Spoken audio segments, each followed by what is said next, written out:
tardes a todos. Bueno, como dijo la tía, hay poca convocatoria hoy día, lo cual nos da la oportunidad de que sea una charla mucho más personalizada. Ya, a nombre del equipo de las chiquillas, le damos la bienvenida a esta ocasión. La verdad es que estamos bastante contentos de poder trabajar con ustedes por segunda vez. Ya, eso habla muy bien de ustedes porque, bueno, la que está segunda vez. Eso habla muy bien de ustedes porque significa que están pendientes de poder hacerlo mejor como papá, y eso es muy bueno. De parte de la tía y del jardín también, una muy buena instancia que le dan a ustedes de poder aprovechar este tipo de charlas, de actividades, ¿ya? Así que vamos a comenzar, formalmente hablando, y como contexto sí me gustaría que supieran que vamos a trabajar un tema que es un tema delicado. ¿Ya? Es un tema que es bastante delicado. La idea de poder ver este tipo de cosas no es que nos alarmemos ni que tampoco estemos sobredimensionando, o sea, sobrealarmándonos con cosas que veamos. Sí que sea un instrumento para poder fijar el ojo, darnos cuenta, empezar a tener más conocimiento del tema, pero insisto, no es para alarmarnos. ¿Ya? Vamos a ver algunas cosas que a lo mejor en algunos de ustedes les puede mover algo por dentro, o puede recordar algunas cosas, o puede empezar a darse cuenta de ese tipo de cosas. Y al final de lo que vamos a estar hablando vamos a dejar un momento para preguntas, ¿ya? Así que ahí pueden preguntar.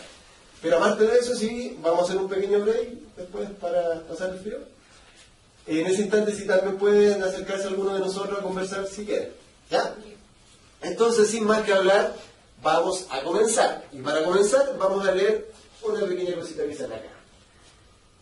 En uno de los hechos, la víctima le contó a su abuela que un día en la noche, mientras veía películas pornográficas, fue abusada por su padrastro. La propia niña le contaría luego a una profesora de religión.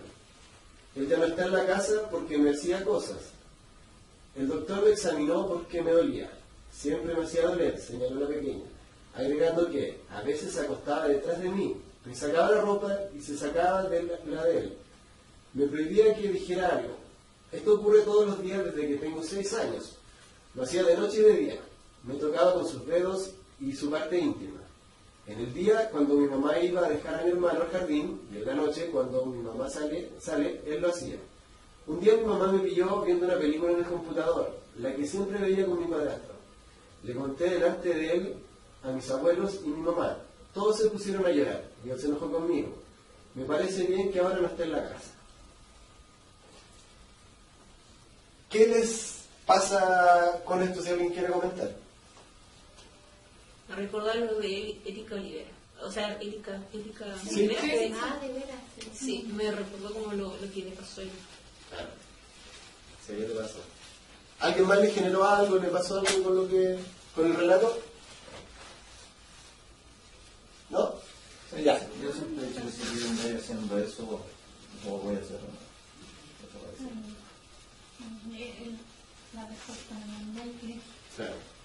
De hecho, a nosotros nos pasó que cuando estábamos preparando este tema fue súper complejo, porque independiente de la postura donde... Yo no tengo hijos, por ejemplo, la chiquilla sí, pero tengo sobrinos. Entonces, uno estar metiéndose en esto, dar vueltas cosas, es complejo, es como que uno dice que al choque. Ya, para comenzar entonces, vamos a hablar del abuso sexual infantil, pero vamos a hacer una definición como para que todos entendamos de lo que estamos hablando y para que todos hablemos de lo mismo. ¿Ya?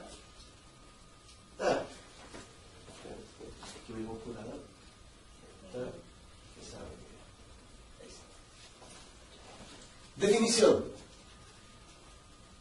Se define como contactos e interacciones entre un niño y un adulto, cuando el adulto, que generalmente es el agresor, usa al niño para estimularse sexualmente a sí mismo, al niño o a otra persona.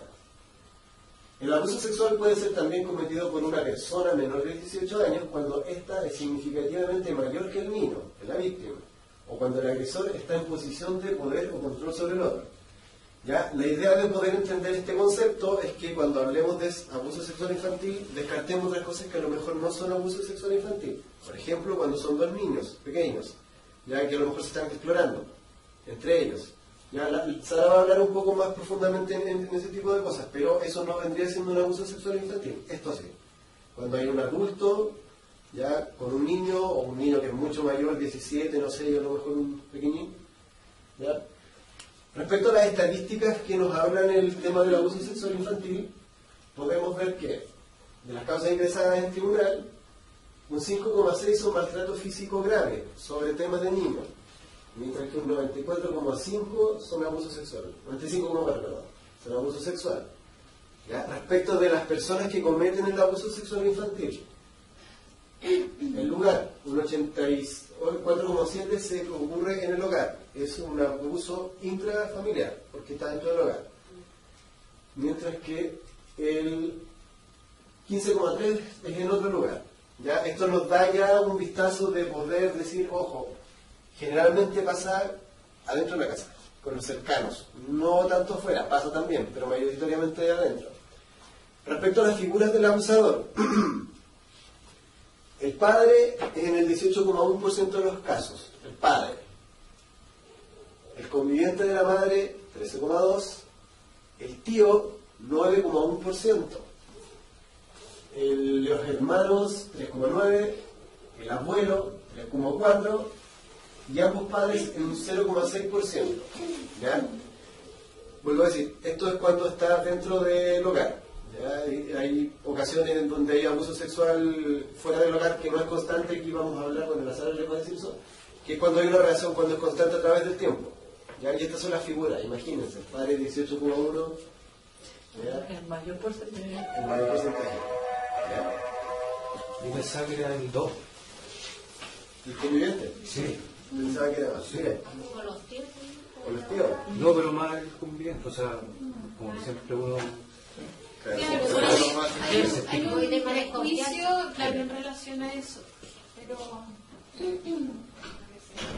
Es interesante meterse en estos temas porque de repente hay mucha información que no es precisa y que uno la tiene. Pero empezar a ver esto con estadística, Una pregunta, ¿por qué siempre, o sea, a lo mejor pero ¿por qué siempre está referido al colectivo masculino como los abusadores? es por el porcentaje de incidencia. ese es el porcentaje que hay. Vamos a ver más rápido en el tema de lo que son las creencias que están erróneas, que no siempre, obviamente no siempre el papá, pero sí la mayoría de las veces, pero no siempre. ¿Ya?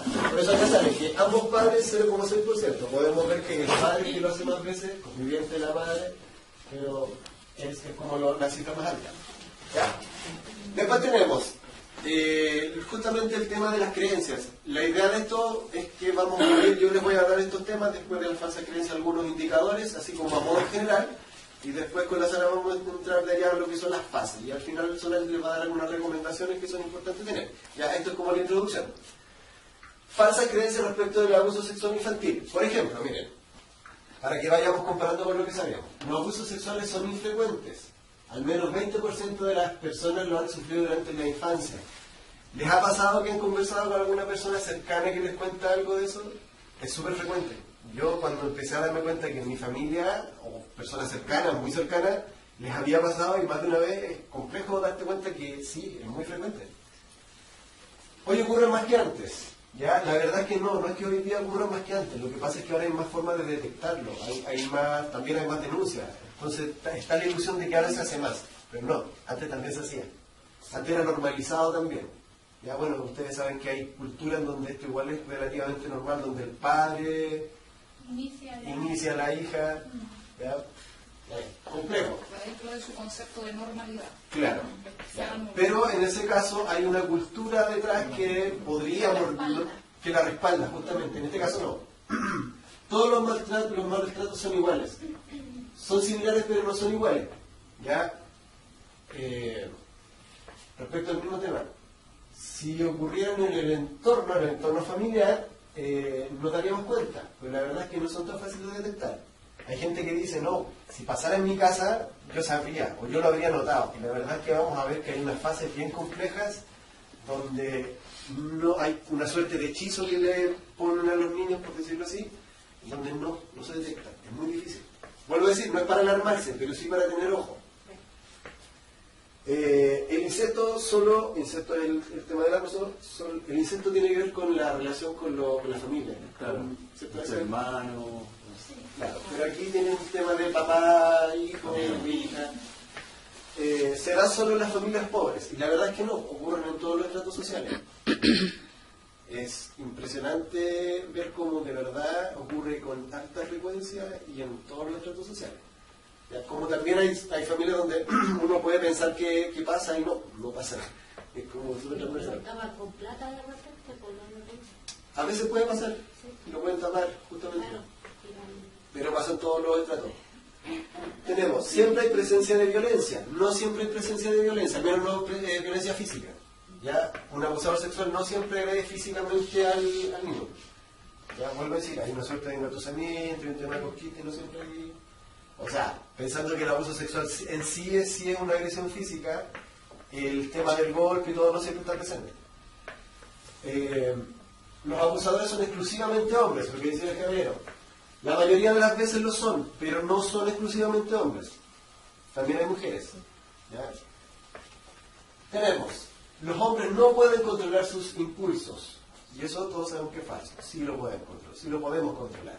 Ahora, alguien alguna vez estudiando nos decían que, claro, el tema es que uno de repente tiene impulso y uno no puede no sentirlo, y está bien. Con alguna mujer estoy hablando, pero ¿qué haces tú con eso? Es otra cosa. ¿Ya? Si a ti te gusta una mujer o ves una persona bonita en la calle, no sé, te puede gustar, pero ¿qué haces con eso? Es la que hace la diferencia. ¿Ya? Pero en el caso de esto sí, se puede controlar. El alcohol y las drogas son las causas del abuso sexual infantil. ¿Ya? El alcohol y las drogas no son los causantes, pero sí pueden incidir. Es decir, no porque una persona consuma droga o alcohol necesariamente va a ser un abusador. No. Puede influir, por supuesto que puede influir en que te pongas más violento, que te descontrole un poco, pero no es equivalente. El abusador es un enfermo mental y desquiciado. Eso es el mito. Pero la realidad es que no. Cualquier persona puede serlo, pasando por alguna situación compleja de su vida, de cesantía, de estrés. Cualquier persona, y esto es complejo porque no hay un perfil de abusador. ¿Ya? Hay perfiles para otras cosas, pero para el tema del abuso sexual no hay un perfil de abusador. Vuelvo a insistir. Puede pasar algo en la vida de una persona que lo convierta en un abusador. Aquí vamos a entrar ya como en materia.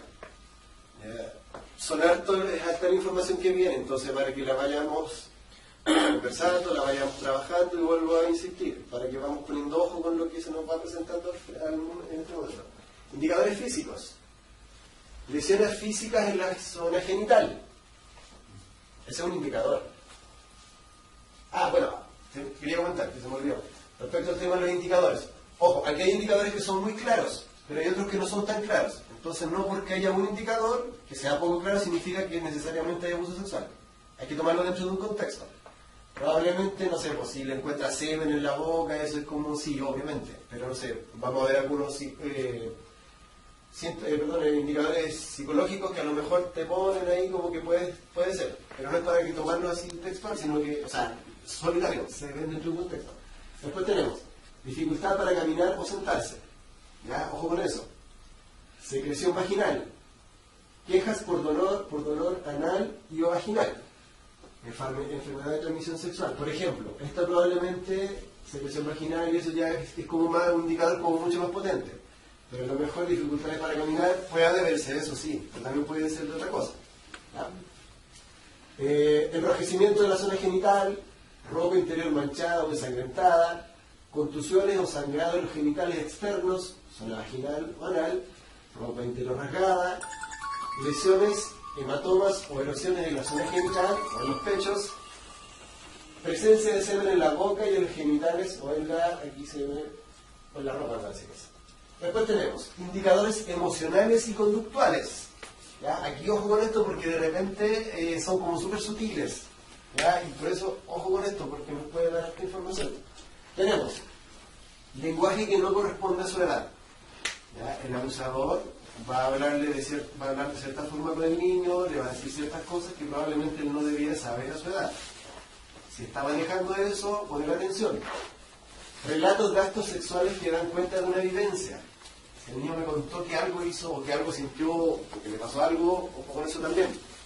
Tenemos conductas sexuales inesperadas para su edad. ¿Ya? Obviamente que hay cosas que no deberían saber. ¿Ya?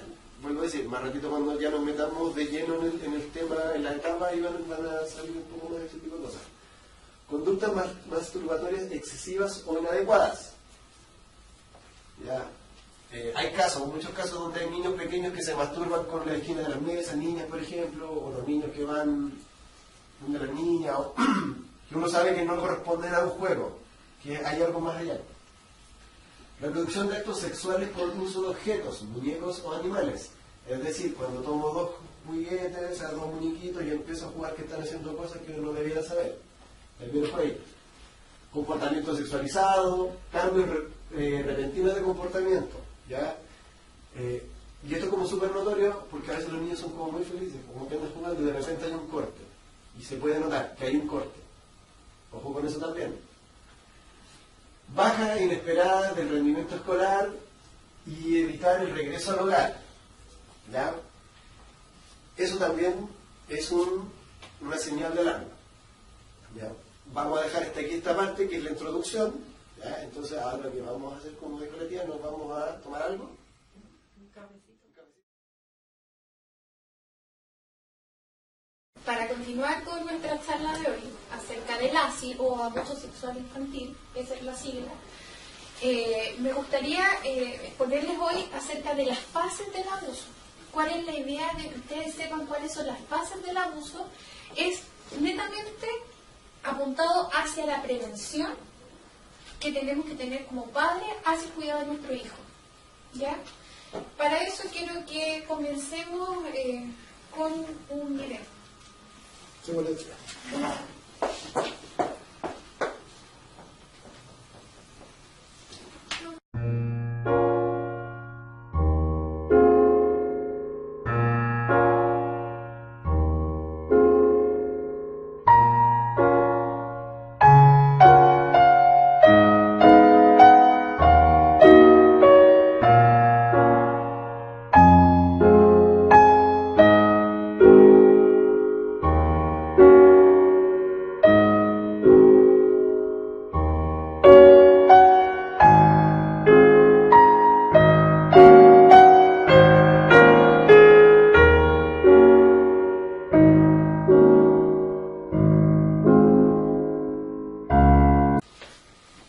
Bueno, como decía el video, él no puede hablar, nosotros sí podemos, ¿ya?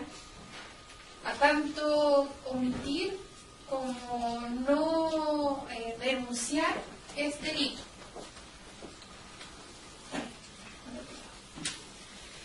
Dentro de las bases del abuso sexual infantil está lo que es la seducción o el encantamiento hacia los niños. ¿Y cómo se acerca el abusador a su víctima? Es a través de dulces, dinero, regalos. Trata de buscar puntos de conexión a través del mundo infantil.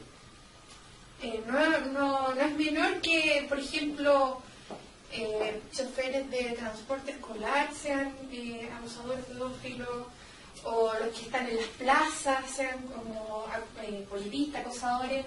No, esa es la asociación real que existe. Y este tipo de personas se acerca hacia niños que son más vulnerables. ¿En qué sentido? No socioeconómicamente, sino que socioafectivamente. O sea, cuando los papás nos descuidamos de los hijos, aparecen estas figuras. Y lamentablemente siempre hay.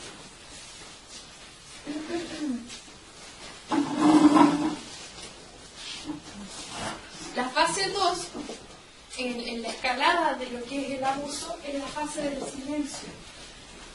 Se ejecuta un pacto de secreto entre el agresor y el niño, con cosas como: si tú le cuentas a tu mamá lo que yo te estoy diciendo, yo la voy a matar. Si tú le dices a tu mamá lo que hacemos los dos, porque ese es el pacto, porque eso que hacemos los dos es un juego, porque eso que hacemos los dos es normal. Si tú le cuentas a tu mamá lo que hacemos los dos, nuestro matrimonio, nuestra familia se va a hacer triza. Porque así manipulan a los niños. Si usted quiere la felicidad de la familia, entonces por favor no le cuente nada a su mamá. Esos van a ser los argumentos que va a ocupar este personaje y no es tan alejado de la realidad, porque yo creo que en el 98% de los casos esas son las estrategias que buscan estos individuos. Primero, a través de la seducción, de juegos, de invitaciones, de elementos comunes, así como películas, estas cositas de chapita, las cosas que le interesan a los niños, porque ellos son expertos en el mundo infantil, más que nosotros. Entonces ellos así empiezan a engatusar, empiezan a encantar, empiezan a obtener la confianza, y no solo del niño, sino también del entorno. Pues no sé si alguno de ustedes ha ido a alguna casa donde hay una persona que es totalmente ajena a la familia y que se mueve como Pedro por su casa. Pasa. Y que uno lo cuestiona, oye, ¿por qué te va bien? Eso es porque la familia permite la entrada de este tipo de personas. Bueno, y como les decía, ya existe un pacto entre el abusador y el niño de guardar silencio. Porque el silencio es el sello que permite que esto pueda continuar. Y aparte, para el abusador, el secreto es su arma de manipulación, es su perversión. O sea, sin secreto, ya no va a ser lo mismo. Ya no va a ser para él satisfactorio tener este tipo de relación con el niño, porque tiene que tener esto perturbado. Tiene que haber esta perversión de parte de él, para que esto pueda seguir siendo como satisfactorio para él. Bueno, y ahora entramos en la fase del hechizo. En esta fase, y aunque suene como irrisorio decirlo, el niño pierde absolutamente su voluntad, pierde absolutamente el control de su zona de confort, de su espacio personal, de sus límites. Recuerden que la semana pasada, el taller anterior, hablamos de los límites, que en el fondo los límites hacían que uno pudiera generar cierta identidad, tanto familiar como individual. Las personas y los niños generan a través de la identidad y el desarrollo de su yo quiénes son. Entonces, con esta fase que es el hechizo, estos personajes vulneran lo inconsciente, vulneran su mundo emocional, vulneran y rompen, generando heridas pero irreparables, incluso pueden ser para toda la vida. Dentro de las fases del hechizo, porque al final los niños como que pierden el sentido de la vida, a través de esto hay una desesperanza enorme en ellos, o sea, ya no sienten que no hay escapatoria. Y esto tiene al menos 4 fases. Una se puede presentar antes, otra después, pero siempre, y quiero que tengan harto ojo, porque siempre están presentes esto. Y ahí va la prevención. El hechizo es la forma más extrema de relación no igualitaria. Se caracteriza por la influencia que ejerce una persona sobre otra sin que ésta se dé cuenta. Es una especie de colonización del otro. Se invade y se niega la existencia, deseo y alteridad de la víctima. La víctima pierde su sentido de la identidad. En la efracción, ¿se acuerdan que hablamos de los límites en la vez anterior? Entonces, la efracción es cuando este personaje, este sujeto, rompe ese límite, pero rompe ese límite tanto físico como emocionalmente. Y mentalmente, o sea, entra a su mundo subjetivo completamente. La transgresión de los límites personales de la víctima, del espacio, de su cuerpo, irrumpe su mundo imaginario, o sea, irrumpe su niñez. Porque ustedes saben que lo más lindo que tiene el niño a la edad del preescolar, ¿cierto?, es su mundo mágico, es la inocencia que tiene. Este sujeto rompe su mundo imaginario, destruye su tejido relacional, porque lo empieza a traer hacia él y en una primera instancia, por ejemplo en la seducción, le dice, yo no más te quiero. Todo el mundo, nadie te quiere, tu mamá no te quiere, nadie se va a preocuparte de ti como lo hago yo. Entonces empiezan a apartar al niño del mundo. Y aquí el agresor toma posesión del niño, porque él está vulnerable, ¿cierto? Entonces, claro, los papás no trabajan, no lo pescan, porque generalmente está la mala concepción de que hay el bienestar de los niños a través de lo material. Entonces, pongamos un ejemplo tipo, los papás trabajan para darle lo material, los estudios, los cabros chicos, y resulta que de la salud emocional de su hijo jamás se preocuparon. Y se crió en la calle, o se crió con una nana, o resulta que fue a la calle y se encontró con un cabro más grande que juega la pelota y... Bueno, sigamos con el tema. La difracción y luego viene la captación. Apropiarse del otro, captar su confianza, atraerlo, retener su atención y privarlo de su libertad. Se interfiere en las vías sensoriales de la víctima, o sea, de los niños. Su mirada, su tacto, la palabra. En esta etapa, los niños se ponen más nerviosos, les empieza a costar hilar ideas, frente a cualquier estímulo saltan, sienten miedo, se sienten inseguros. Hay un nerviosismo que no es normal, porque igual es como común en los niños que se muevan harto, los niños hiperactivos está dentro de lo que uno espera, pero es un nerviosismo que es detectable, es súper detectable. El agresor en esta etapa atrapa a la víctima, aquí ya no hay salida. La programación, acá en la programación, este sujeto le introduce ideas en su cerebro y empieza a manipular a través de miradas, de gestos. En el relato decía, por ejemplo, que cuando la mamá iba a dejar a su hermano al jardín, o sea, eso ya es como una clave. Ya, si la mamá va a dejar al niño al jardín, tú tienes que venir hacia acá. Una mirada, una clave, porque empiezan a generar códigos entre ellos.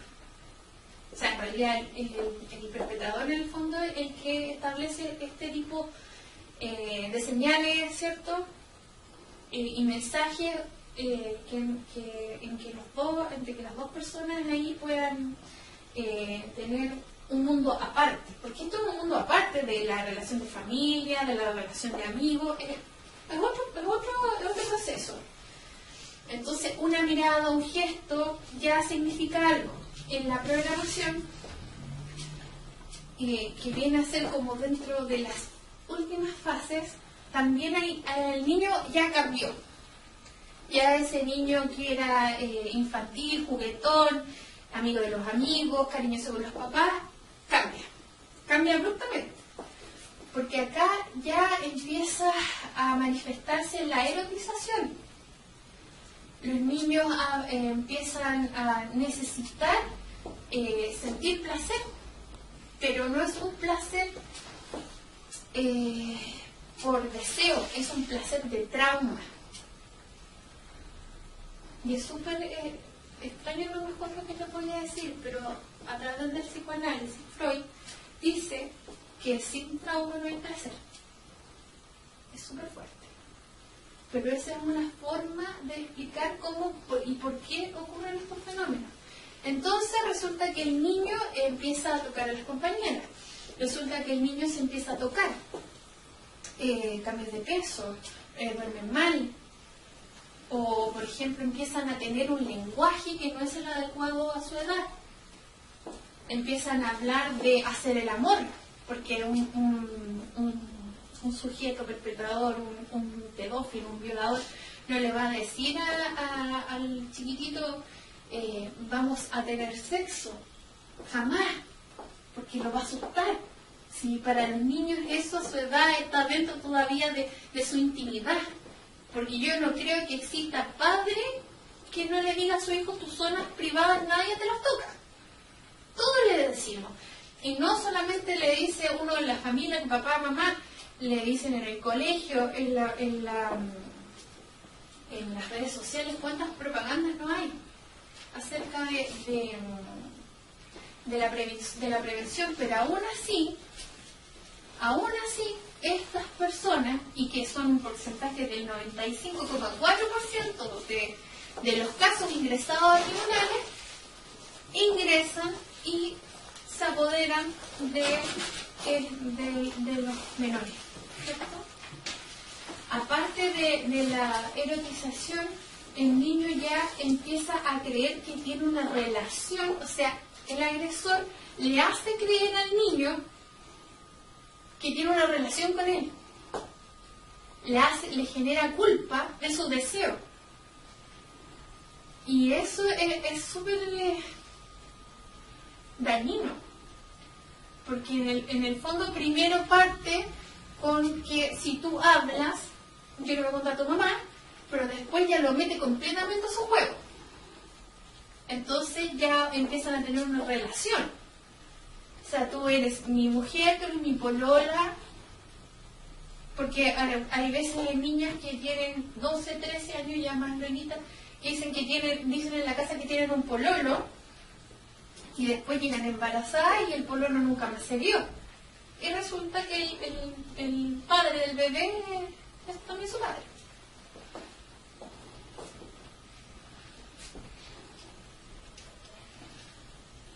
El vampirismo. El vampirismo es un término que lo ocupa Barudi, un chileno que escribió harto acerca de este tema, y habla de, aparte de la pérdida de voluntad que existe a nivel inconsciente del niño, habla de una pérdida de energía vital en los niñitos, en los chiquillos, que pierden, es igual que el vampiro. El vampiro va y le chupa y le saca la sangre. Acá este tipo va y chupa y le saca energía y voluntad. El niño queda ahí como nada. Son como niños sin alma. Es como que uno ve como un objeto que pierde voluntad. Entonces, por ejemplo, cuando uno tiene que intervenir, no interviene a un niño, es como un objeto que ha perdido voluntad, que no tiene los rasgos comunes que tiene un niño a su edad, que por ejemplo pueden ser impulsivos, pueden a lo mejor decir algo que no corresponde al contexto, o que están estimulados por las cosas que están alrededor de ellos. No, pues en el caso de estos niños, les parece que no tienen un aplaneamiento facial, un aplaneamiento corporal, pierden voluntad.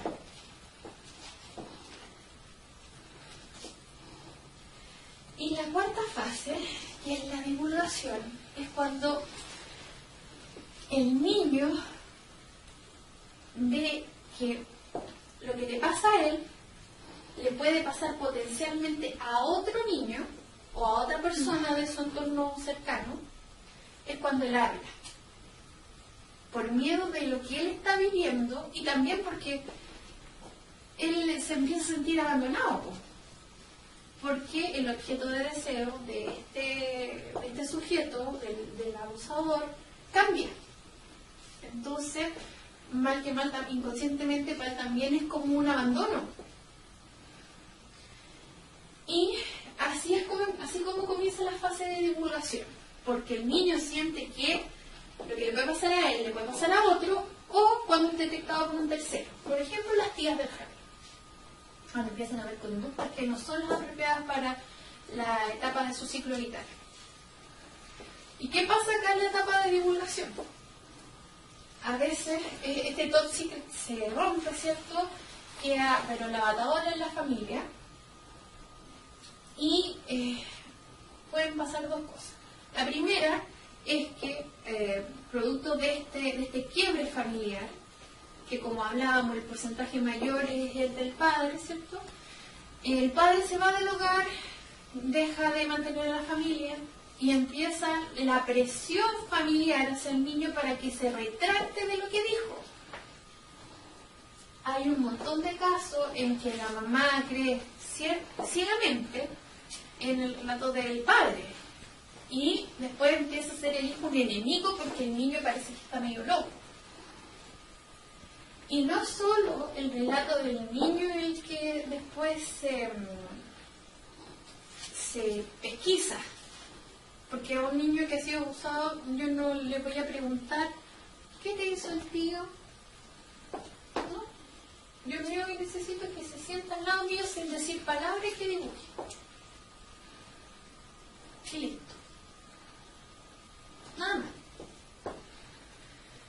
Bueno, está el caso en que el entorno hace presión, ¿cierto?, a que se retracte el niño en la divulgación de su secreto. Y en la otra área está, en la otra vereda, perdón, está que el niño dice, divulga, pero es tal su grado de compenetración que tiene con este personaje, el perpetrador, que sufre un doble quiebre. Porque este tipo de relación de amor insano que se genera ahí, porque para él lo siente como algo que era como el vínculo que tenían, el apego que tenían ellos dos, se rompe. Entonces es súper triste para él también, porque esta persona tiene generalmente, a través de los porcentajes, tiene una doble significación para el niño, que puede ser que es su amor de esta relación insana y aparte su amor de su padre, generalmente el sostenedor de la casa. Entonces ahí también hay un quiebre para él, porque en el fondo vuelve a quedar en el limbo, no sabe qué hacer, porque resulta que creen que puede ser, el niño puede ser un mentiroso y va a quedar tildado y estigmatizado por su familia para siempre por haber contado, o puede generar otro tipo de conducta a nivel familiar. Los casos, bueno, también que pasa que ahí ya empiezan, a través de la divulgación, empiezan a interactuar los organismos estatales también.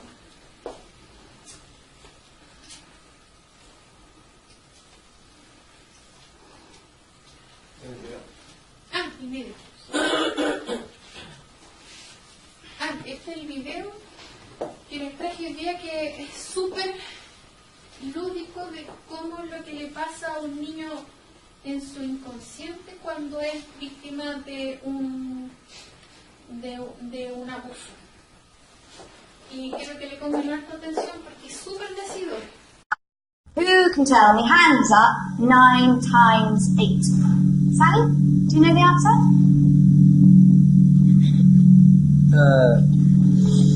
Shush. Do you want to come by my house after school? No.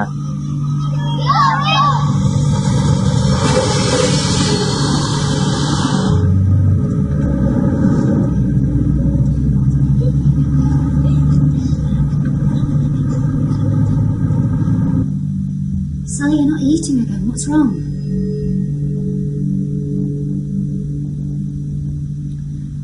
I'm fine.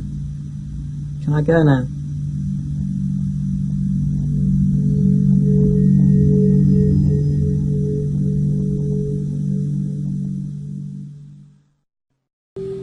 Eso es el hechizo. Como terror. Eso es el hechizo. Entonces, la niña habla, o sea, es él el que habla a través de la niña. Eso, pero... Eso es lo que pasa. O sea, no hay un ejemplo más claro, digamos. Exacto. No hay ejemplo más claro.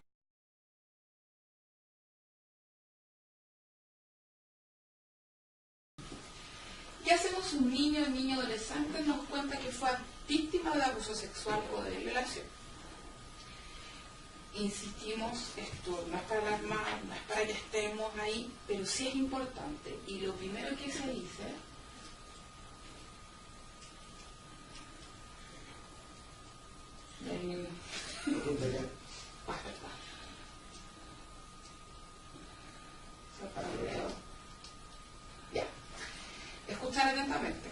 el relato que nos está diciendo. ¿Ya? Y primero, que como papá, como la persona que está recibiendo este mensaje del niño abusado, es creerle. Porque, de hecho lo hablábamos porque nosotros preparamos esto y nos autoeducamos entre todos. Y me acuerdo que una de las preguntas que yo le hice a la Sara, porque con Lenin no somos expertos, pero sí entendemos, ¿cuál es el porcentaje de incidencia de que un niño te diga que esto es que en el fondo que te esté mintiendo cuando te esté diciendo que va a ser abusado? Y en realidad el porcentaje es prácticamente nulo. La mayoría de las veces que un niño dice que fue abusado o que le está pasando algo extraño y todo, es verdad. La única posibilidad de que esto sea mentira, o la mayor de veces de que esto sea mentira, es cuando desgraciadamente hay una situación familiar y una manipulación familiar para algún tipo de beneficio. Y esto se comprueba a través de pruebas judiciales. Es como la única forma que sea mentira. Si partamos de la base que esto es verdad. Cuando un niño nos llega, se acerca a nosotros, porque a lo mejor les va a pasar, también que soy mamá, a lo mejor me va a pasar un día que no necesariamente mi hijo va a ser el que va a ser abusado, a lo mejor un sobrino, amigo, y tenemos que tener la capacidad, y ya estamos nosotros entregando las herramientas para que ustedes también puedan contener en esta situación. Separamos de eso y díganle que le quieren. ¿Por qué? Porque su autoestima, su seguridad, su cobijo, su protección va a ser esa base. Y ya va a sentir un poco de alivio, porque ante todo el niño siente culpa. Cuando nos está contando, lo cuenta con un terror increíble porque siente culpa. Siente muchas veces que él es el culpable, por lo que decía Sara, por el hecho de que viene la presión a nivel económico, la destrucción familiar y todo eso. Entonces es súper importante eso. Asegúrele, en el tema de la misma protección, que esto no se va a volver a repetir. Porque el niño ya necesita esa protección. Asegúrele que ante todo esto no le va a volver a pasar. Aseguren lo que les estoy diciendo, que ustedes lo van a proteger, que sabiendo todo esto lo van a proteger. Díganle que lo ocurrido es un mal secreto, de hecho no es un secreto, que es un mal secreto y que debemos pedir ayuda.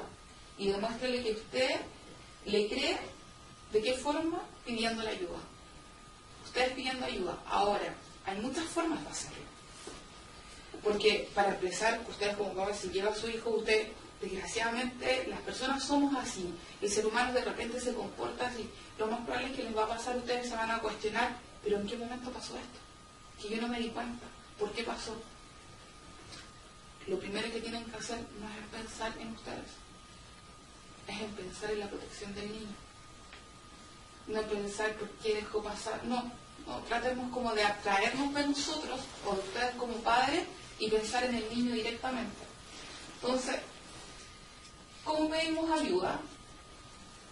Pero recurrimos a la comisaría más cercana, se genera la denuncia, lo mismo que los cuerpos de la PDI, la fiscalía y todo eso. Pero también hay, ¿conocen Si la Tienda?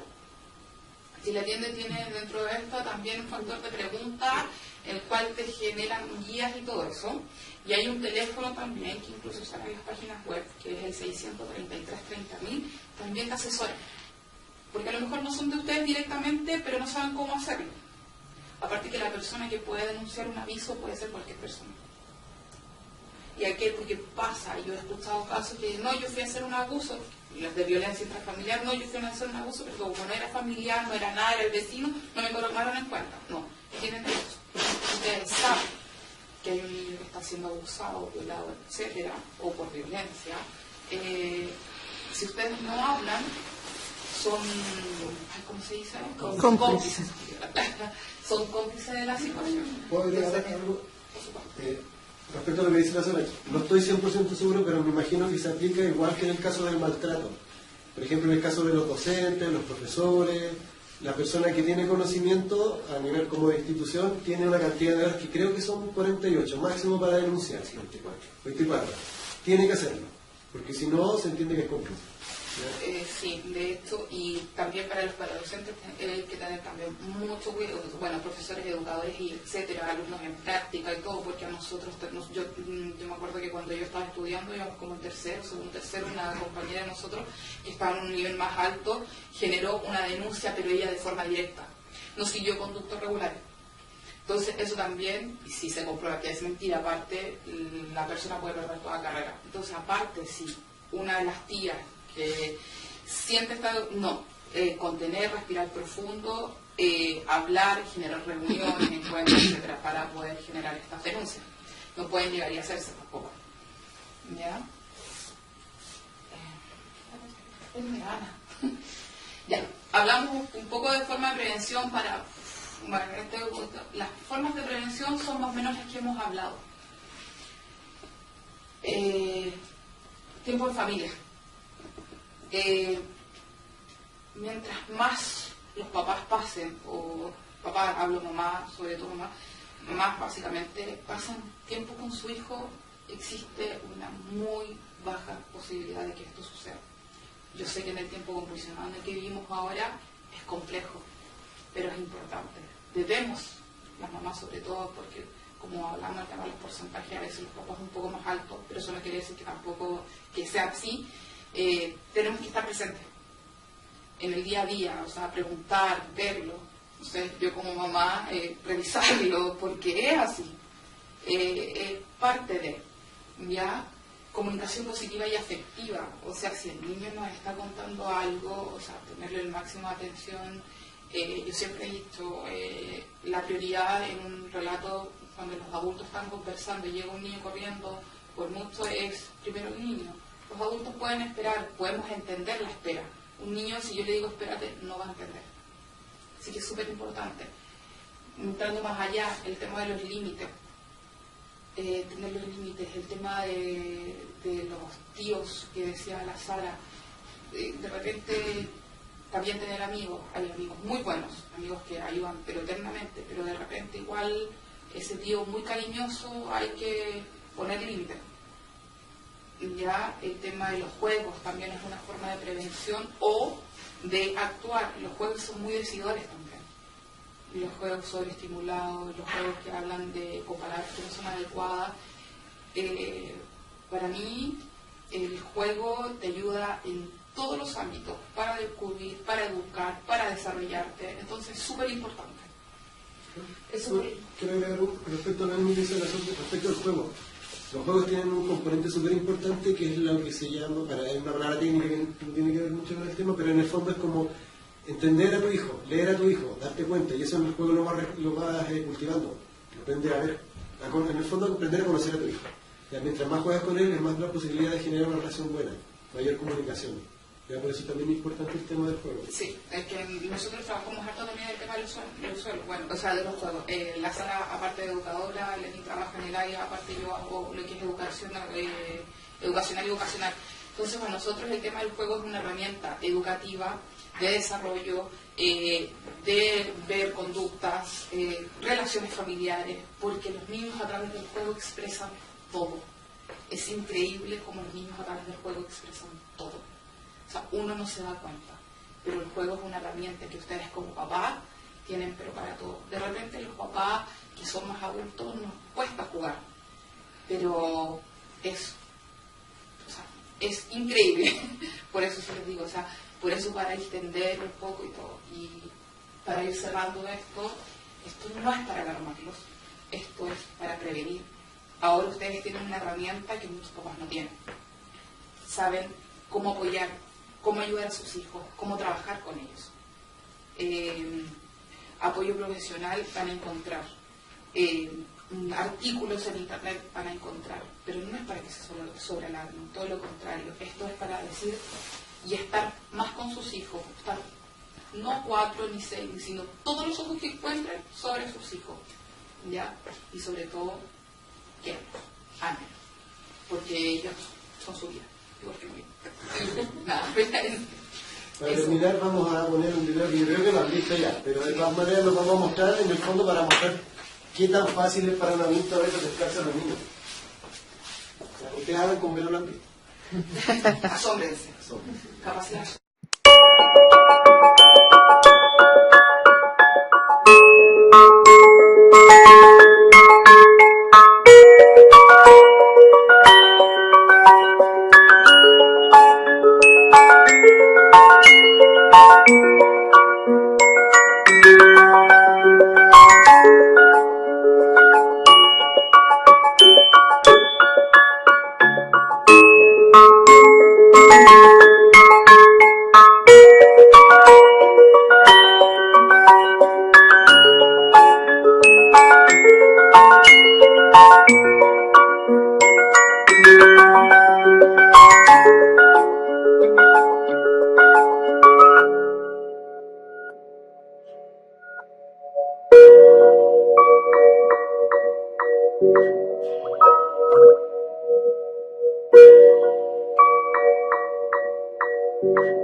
Ahora se nos pasó volando, son las 9, son las 9 ya. Como comentario final, súper contento de poder estar con ustedes nuevamente. Ya se ha repetido durante todo el rato, no es para alarmar, pero sí para poner ojo. Ya tienen algo nuevo donde mirar ahí. Y esperamos una próxima vez también poder vernos. Espero que les haya gustado. Ha sido una charla con mucho cariño, tratando de entregar lo más significativo y que pueda servir para ustedes, ¿ya? Así que síganos en Facebook.